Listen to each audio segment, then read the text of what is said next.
Same as Ever by Morgan Housel. Do you want to understand an ever-changing world? Then start with understanding what stays the same. Quote, "Our life is indeed same as it ever was. The same physiological and psychological processes that have been manned for hundreds of thousands of years still endure."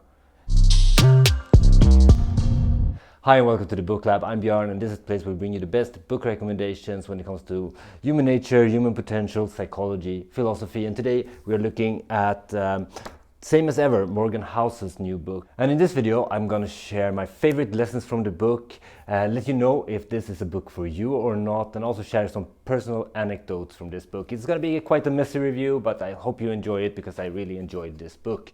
Morgan Housel became a household name for non-fiction readers with his book The Psychology of Money. In his new book Same as Ever, he shows us the power of knowing what stays the same and how it can help us do better predictions about the future. What are the reoccurring themes and cycles that we see throughout history? What has been true before is true now and hence likely to stay true in the future. And that's what this book is all about. The book starts out with an anecdote about one of Housel's friends who went out with dinner with Warren Buffett, one of the most successful investors of our time.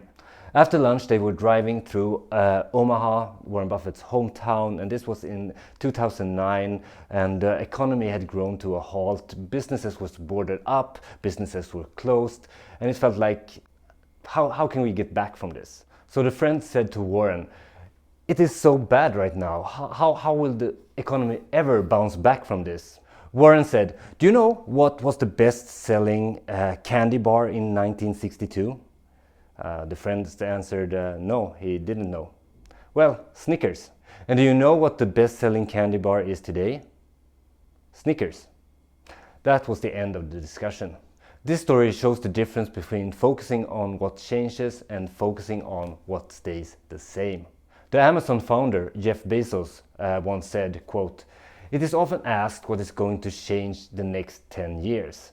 But I almost never get the question what is not going to change the next 10 years. And I submit that the latter question is the most important one."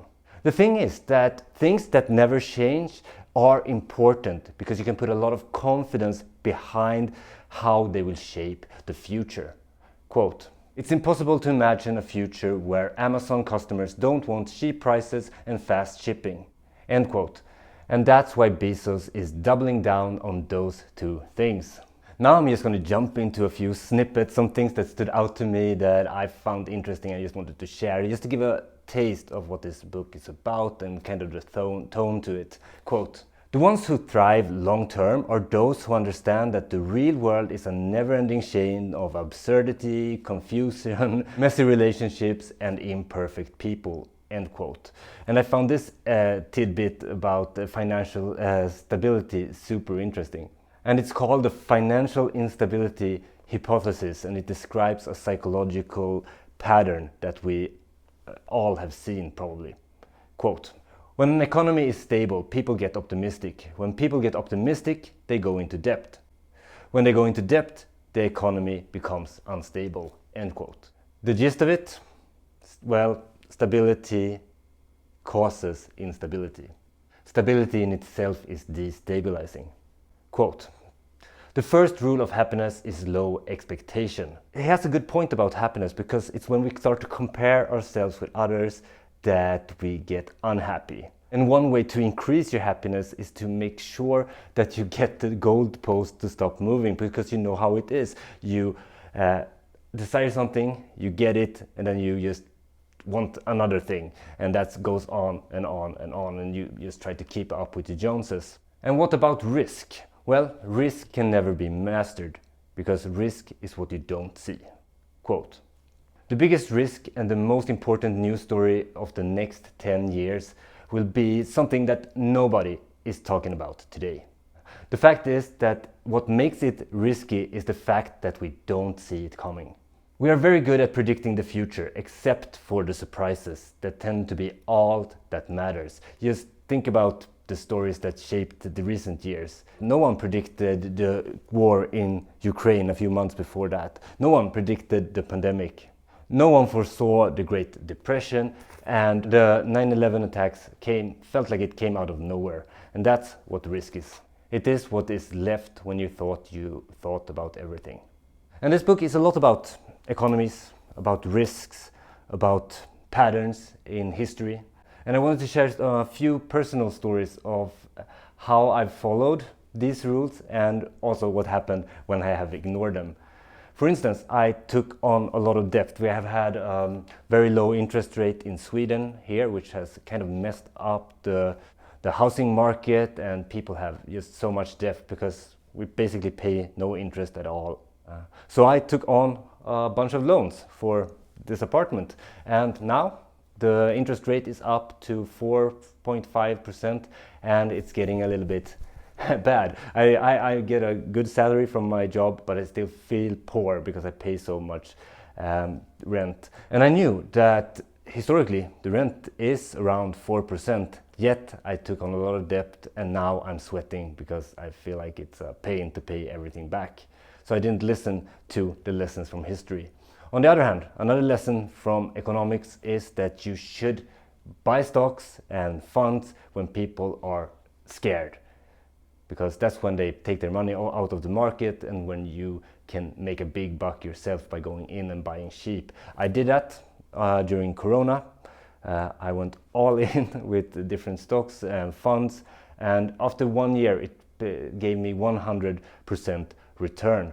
Both the historical interest rate I knew about before I took on the loan, still I did it, which was bad, and I knew it, but it was an easy choice to do.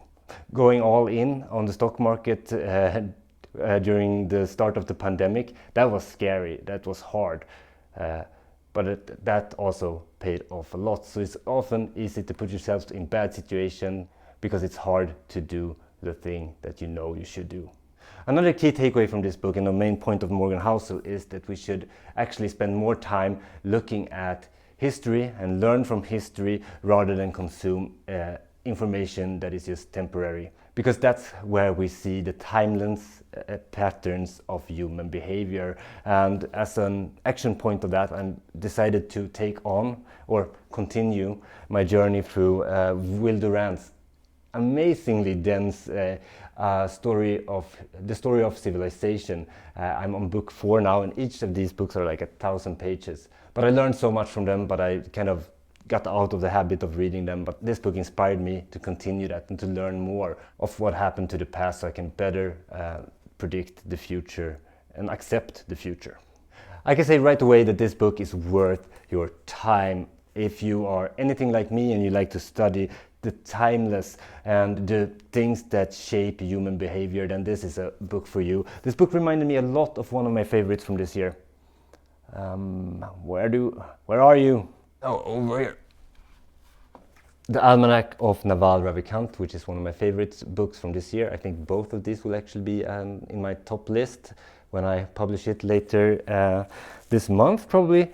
And it's the Almanac of Naval Ravikant, a guide to wealth and happiness. Naval is actually quoted in this book as well. So if you like this book, then you should definitely check this one out. And to be honest, if I would compare The Psychology of Money with Same as Ever, and you only could read one of them, I would say Same as Ever trumps The Psychology of Money, because this one contains the lessons from The Psychology of Money, but it also has a much broader scope in its observations of the world. And it's not a very dry book. I think Morgan Housel puts enough personal touches, personal anecdotes in between the facts to make it a very light read as well. So this is not a very heavy read. It's a proper amount of pages for this book. It's a book that I also reread immediately after I finished it. So that's a good grade. That's it for this week's video. Check out Same as Ever soon. I can't say it will be next week because this is quite a dense book. It's Robert M. Sapolsky's Determined. That's probably the next book I will review on the channel. The Science of Life Without Free Will. This book is fantastic so far. And if you have Behave, his previous book, Behave, what's the subtitle? I forgot about it. But if you have that on your reading list, I think maybe you should pick up this one instead, because it contains a summary of Behave, but it also has much more than that. And it's actually thinner than Behave. So you get both Behave and all his new stuff if you go for this book instead, and I really recommend it. It's not the easiest book to read, it's very complex, but yeah, we look further into that when I'm finished with it and I'll put my review up. If you like the content on the channel, then don't forget to like and subscribe. It really helps me reach more people as well. So see you next week with more book reviews. Happy reading. Björn out.